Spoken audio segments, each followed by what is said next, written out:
Good evening, gentlemen. Today we have a best of three series between Cricket and Shadyr. I apologize if I get the names wrong, because that's just what I do. Anyway, so in the top left-hand corner we have Shadyr, the red Protoss starting out. And then in the bottom right-hand corner we have the blue Terran Cricket. So as this is a best of three, it'll be very interesting to see what shenanigans happen in this first game. Usually what happens is the longer the series, the more likely you'll see some interesting tactics, or special tactics, as not White Raw, but the Ukrainian player would say. So as we see, we have Shadyr here going for his normal pylon timing, normal placement. And this would imply he's not going to do any sort of fast expanding. He's also, interestingly enough, not going to attempt to wall off in any manner. He is spending that chrono boost, making sure that he's getting out all of his probes and does have everything correctly rallied. Now, Cricket, on the other hand, he's continuing to build workers. However, once again, fairly uncommon to not see a wall going down at the front here sometime soon. Also, this supply depot placement over here would suggest that he's being careful of drops. Now, we both have scouting workers being sent out. Shadyr's a little bit later, the little high five action right in the middle, with Cricket getting off the earlier scout. So what's interesting about this base, or about this map, is you have a very easy to defend natural with a relatively small ramp, and then you actually can connect to your third base here. So it'll be interesting to see how the game develops and which expansions the players choose to take. Because once you get past the third base, it becomes very difficult to know which base to take successfully. So Cricket getting the scout down, he sees the gas timings, and he also sees the gateway. There's been no follow-up units as of yet. And Shadyr making sure to scout the entire base. This is actually very easy and very common to have Terran players hide units off in these kind of extremities. And it's called hiding the normal, where you hide something like a barracks, and then your opponent believes that you're doing something crazy, like a proxy racks. We have a little bit of a later cybernetic score going down for Shadyr. He's getting that second gas. This would appear to be some sort of gateway pressure early on, perhaps following up into some sort of robotics bay. Now we do have the orbital command here for Cricket.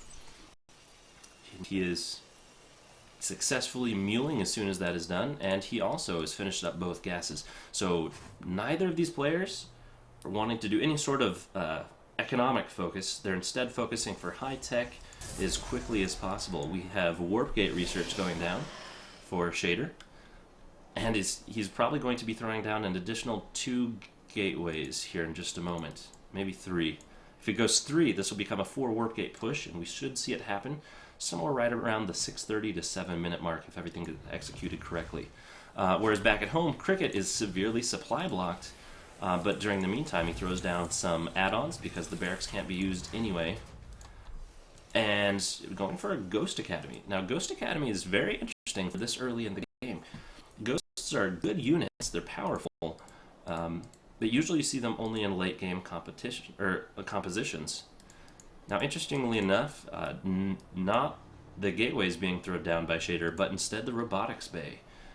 It'll be interesting to see if he wants to do some warp prism play, so warp prism and maybe immortal drops, or perhaps even just going for fast Colossus on one base. We do have this proxy pylon here that was just scouted by Cricket, so while it does have range to warp in on both of these surfaces, it will require the vision of another unit. Cricket scouting that knows that there could be some danger, having only scouted 1 gateway from his opponent. And actually, Cricket going with the ninja expansion, just throwing it down here in what would traditionally be the 4th base location. Now, Cricket being able to get range on this pylon, going to take this out for free, which will set Shadyr back a little bit. That'll actually supply block him. If he's been noticing, he should be throwing down a new supply or a pylon here shortly. as it is right now, he's throwing down 5 gates in a robo. He does have an observer that he'd be able to utilize to maybe research Blink and get up onto the high ground. But as of right now, Cricket's looking pretty secure against any sort of force here.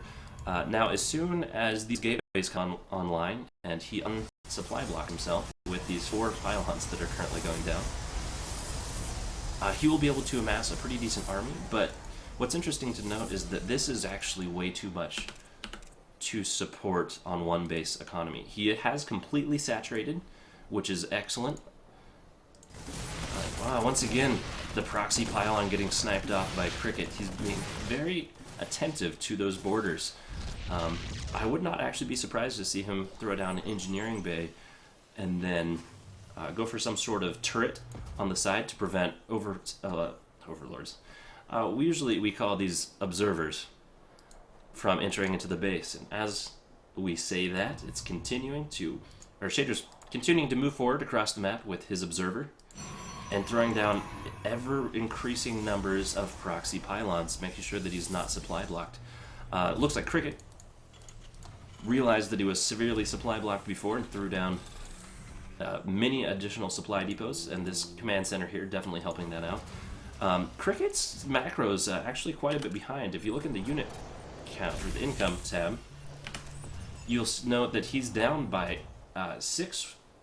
8 workers. That's actually quite a substantial amount, especially at this point in time, because remember, each worker is 40 minerals per minute. So it looks like we're going to have an attack finishing up here. Warp Gate has finished back at home for our Protoss player Shadyr, and with this pylon here, he'll be able to quickly reinforce. Now, the EMP going down for the Ghosts, but against Stalkers, they're not very good against the additional heavy armor. So Cricket definitely needs to fall back, gain access to this bunker, and really needs to pull off many of his units to be able to repair, to be able to survive a force of this magnitude. Here's all the SCVs being brought to repair. He does have range. Remember that bunkers add +1 range, and Marauders already have 6 range, so they outrange the Stalkers. But with this many Stalkers, I find that this will probably be very, very difficult for Cricket to hold. He is producing as fast as he can.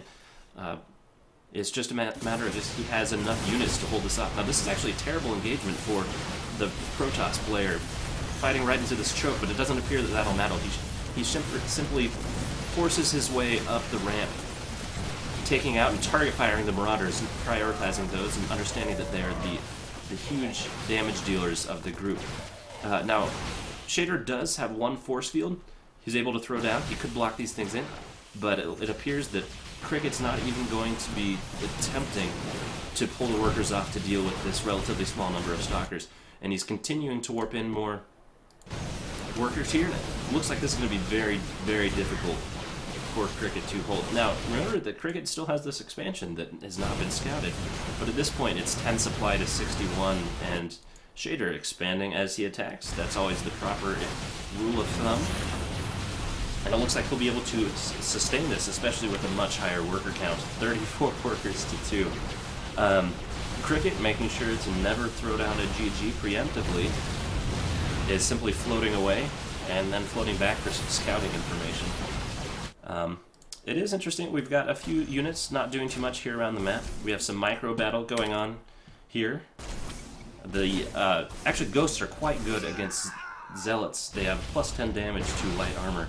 However, when non-micro, they don't last very long. So, looks like the GG going down from Cricket. So, game 1 in the series going to Shadyr, and a very aggressive opening. We'll be interested to see what comes up in the second game and see if Cricket is able to battle back and get back into the game. So, we'll see.